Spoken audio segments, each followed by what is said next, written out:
освещение актуальных социальных тем через кино.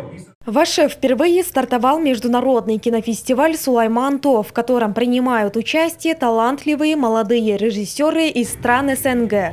Фестиваль проходит 12-14 мая в древнем городе Ош. 30-летний Дильжузбек Турдибоев приехал из Узбекистана. На фестивале он представляет свою короткометражную картину «День без мечты». До этого он уже участвовал в ряде фестивалей и занимал призовые места. Я приехал из Ферганской области, участвую на фестивале с фильмом «День без мечты». В нем рассказывается об интересе школьников к профессии космонавта. Для меня цель не победа, а возможность общения и обмена опытом.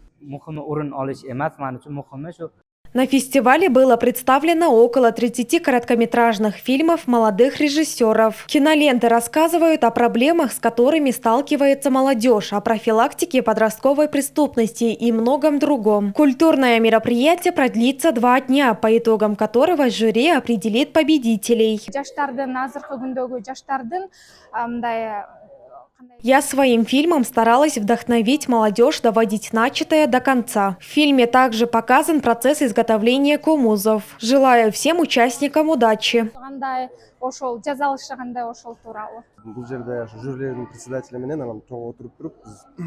Мы оцениваем работы участников по их таланту и мастерству. Есть такие номинации, как «Лучший фильм», «Лучший сценарий» и другие.